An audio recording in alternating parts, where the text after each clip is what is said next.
releasing a statement this afternoon offering his condolences to the victim's family. In part, it says the district attorney will pursue justice in this and every act of violence in Augusta. They're searching for this man, 65-year-old Smitty Melton. Deputies say he will be charged with murder once they find him. Sierra Cummings spoke to Melton's nephew, who has a message for his uncle. We confirm code enforcement's response today was connected to an ongoing investigation. Witnesses reported 3 gunshots. City officials say when he was killed, Officer Charles Case was simply just doing his job. The nature of the original county investigation, which prompted today's code enforcement, is still unclear, but we did find it may be related to unpaid taxes. Records show the county tax commissioner filed a case against the suspect, Smitty Melton, back in December. Code enforcement is the agency which helps with cases connected to tax delinquency, blighted homes, and the overall safety of buildings and structures. Today, an enforcement team went out to serve Melton some kind of notice. That's when Officer Charles Case was shot. We're told he was not the officer actually serving the papers. Deputies are searching for the 65-year-old suspect. Meanwhile, Melton's family is pleading he turned himself in. And my heart goes out, of course, to the family of the deceased, and I just would really like for this to end in the fastest way possible. Uncle Smitty, we love you. We want you to safely turn yourself in. We don't want this to be worse than it already is. Augusta commissioners were out here today, along with the marshal and the DA's office, all saying the same thing. The city will find the suspect. If you know anything, you're asked to call the Richland County Sheriff's Office. In Augusta, I'm Sierra Cummings, on your side. Again, authorities are searching for this man, Smitty Melton. We also just got a picture of the car he's driving into the newsroom. Take a look. They're looking for a black Chevrolet pickup truck deputies believe Melton is driving. If you see him or his vehicle, you're asked to call the Richmond County Sheriff's Office. Also today, calls for transparency and questions about reporting coronavirus cases over the first few weeks of school in Columbia County. Now the district is keeping a record of COVID-19 cases in schools on their website. Brady Trapnell walks us through why they made that decision. To understand what happened, we need to start with the start of school. We received many letters from parents asking us to confirm cases or find out how many cases there actually were. So we started trying to find out that information. In the first week, the school system confirmed it. As cases grew, it became more difficult to find it out. In fact, this email shows we tried to confirm a case without names or ages at one point and were declined. Columbia County Schools says they were trying to protect privacy, but after an open records request and much discussion, the district decided to put the information online. Dr. Caraway told me it came in response to all the media questions. She says they weren't trying to hide anything and were simply dealing with the challenges of a new situation. Our world was way more than just dealing with media interest, concern. Our goal is to serve our community well and to help them know that we're watching, we're studying this information. We want to do what's best for our children and our staff and the community. Dr. Caraway says she hopes the numbers being public gives confidence to parents and brings truth to rumors. But she did tell me they'll be making some changes to their letter system to parents. We'll have that on News 12 at 6 o'clock. Reporting in Columbia County, Brady Trapnell on your side. Let's have a live look outside now as we check in with Chief Meteorologist Riley Hale. And we actually do have some showers now starting to pop here around the Augusta metro, so that outflow boundary we've been talking about finally lifting far enough north to help set off just a few tiny showers. Nothing all too impressive on radar here, but you can see that rain-cooled air as it finally transitioned into southern Richmond County, helped set off a few spotty little showers, and not really storms, just light to moderate rainfall at the most. But they could continue to develop. Once again, once these get going, they can pulse up very quickly, produce those strong wind gusts and very heavy rain. The current immediate threat for some stronger storms, mainly in our southern counties, heading towards Swainsboro, Garfield, Millen, Sylvania, so the southern, the Screven, Jenkins, and Emmanuel counties. These storms are going to be heading towards y'all. They're producing wind gusts possibly up to 40 miles per hour, very heavy rain, and some strikes of lightning as well. So as we head later into this evening, even through midnight, we are going to have these showers and storms just developing as outflow boundaries, sea breeze fronts, troughs. There's a lot of chaos going on in the atmosphere. So there's going to be hit or miss storms moving through the area all the way into tonight. Not everybody is expected to see rain, but the storms that do form could be on the stronger side, which is why we're underneath this marginal risk More on the forecast and your weekend in just a little bit. North Augusta's Jack-O-Lantern Jubilee is the latest local event to get canceled because of coronavirus. City officials say holding a festival during a pandemic presents a lot of challenges, many which are impossible to overcome. They say the decision was made because of public safety concerns, but they're looking forward to next year. Meanwhile, the CSRA Walk for Water will now be a virtual walk. The walk raises money to support people around the world that don't have access to safe water. It's still scheduled for October 3rd. The number of Americans filing for first-time unemployment benefits ticked up last week, pushing the number of applications back over the 1 million mark. Meanwhile, the numbers for South Carolina are out now. Last week, more than 7,000 people filed their initial claim for unemployment insurance. That's up for the first time in about 4 weeks. So far, the state has paid out more than $3.8 billion in unemployment benefits to South Carolinians. The fourth and final night of the virtual DNC kicks off in a few hours, and Atlanta Mayor Keisha Lance Bottoms will be a speaker. The mayor says she plans to speak on what it felt like to be vetted as a potential VP candidate, the fight over mask mandates with Governor Brian Kemp, and if a position in a possible Biden White House could be in the cards for her. Closing out the night will be former Vice President Joe Biden to accept the nomination. And the Republican National Convention kicks off Monday, and coronavirus precautions have already started. Delegates at the convention in Charlotte are required to socially distance. Each delegate has already received an at-home COVID-19 test in the mail. They must return a negative result before they can travel. Once the convention begins, delegates will be screened at the hotel, and if they pass, they'll get a wristband that clears them to enter the convention center. Georgia Governor Brian Kemp is responding to the report from the White House Coronavirus Task Force that warns Georgia to take stronger measures to fight the virus. That report was obtained by the Atlanta Journal-Constitution. This is what's so frustrating about pandemic politics and leaked reports. All I'm asking for is Georgians to get all the information. Right now, Georgia is seeing the highest daily numbers of coronavirus cases per capita. Checking the number of cases across the two states this afternoon, Georgia reporting 61 new deaths and more than 2,800 new cases across the state. That brings the state's case total to nearly 250,000 since the pandemic started. And as for the death toll, that remains just under 5,000. In South Carolina, nearly 900 new cases reported today. There are just over 108,000 cases statewide. More than 2,200 people have died in the Palmetto State. Checking with our local hospitals, AU Health reporting 166 new positive cases today. The total cases there just over 7,200.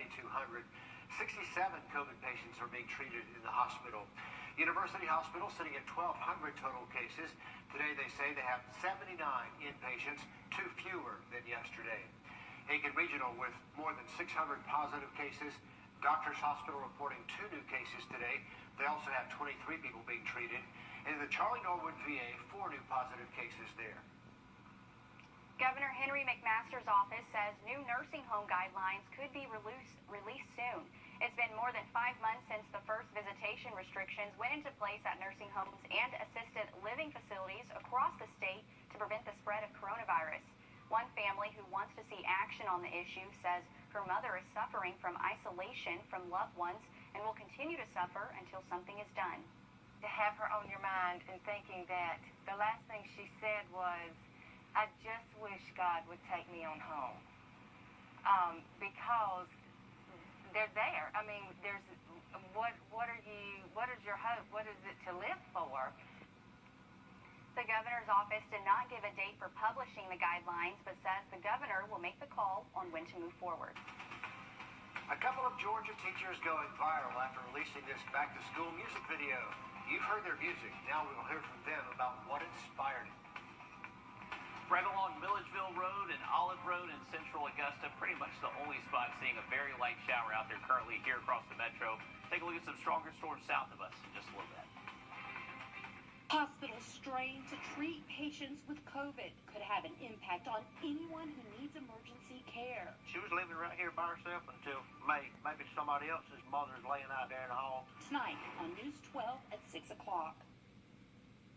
When the power goes out, keep everything on. Call High-Tech Power Systems. High-Tech Power Systems Incorporated since 1986. I imagine there's a woman inside each of us. One without the doubts of self-expression. the confidence to seize the day. One who isn't afraid to fall in love. She is beautiful the way she is. And her jewelry from Windsor is just a reminder.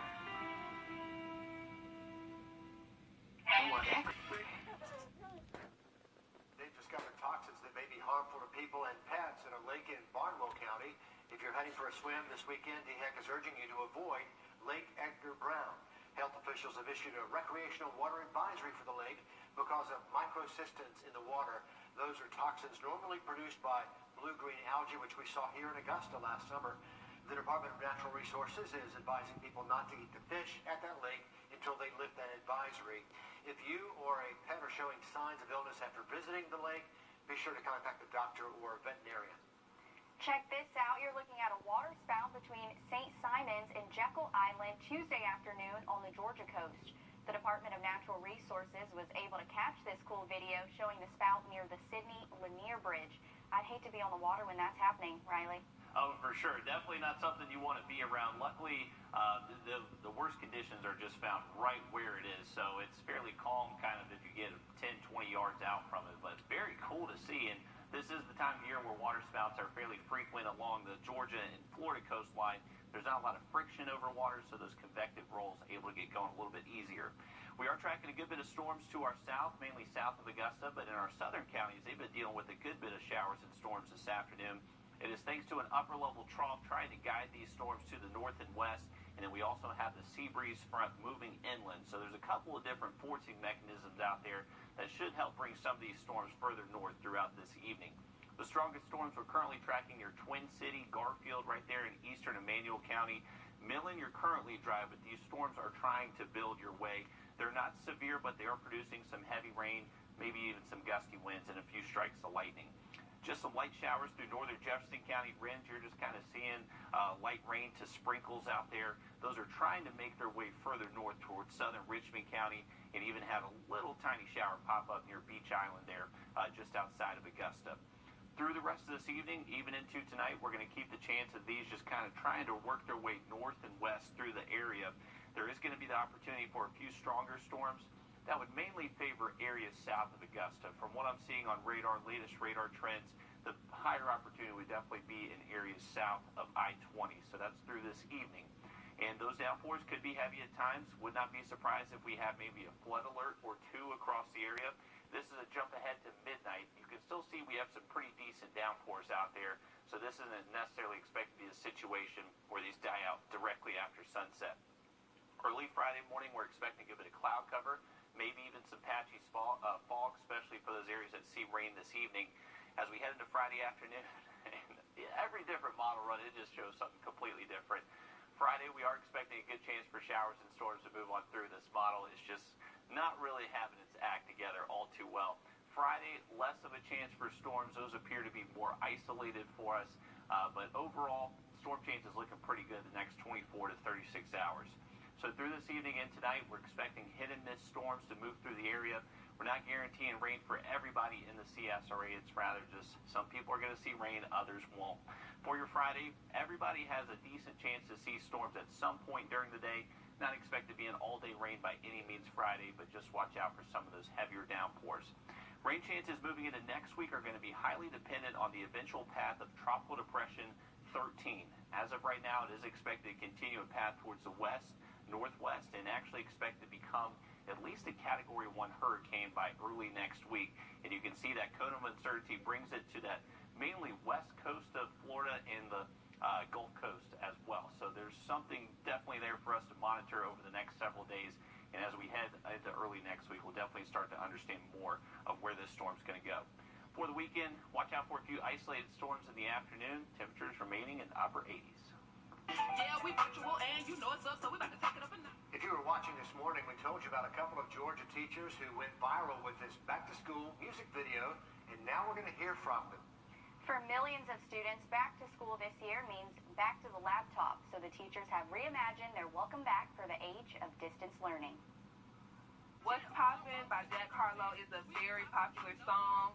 It gets the kids excited. They like to dance. So What's Poppin' is just like, what's up? Y'all ready for virtual learning? So We just wanted exactly. We wanted to meet them where they were, just to get them excited about virtual learning. Mrs. Evans is a teacher at Monroe Comprehensive High School. She put this together with fellow Albany State grad and Monroe teacher, Mrs. Williams. They even included the school's cheerleaders in the video, wearing masks, of course. We exude school pride, and we truly love our school, and that speaks from the video with the girls, the cheerleaders, from everyone. We really love our school.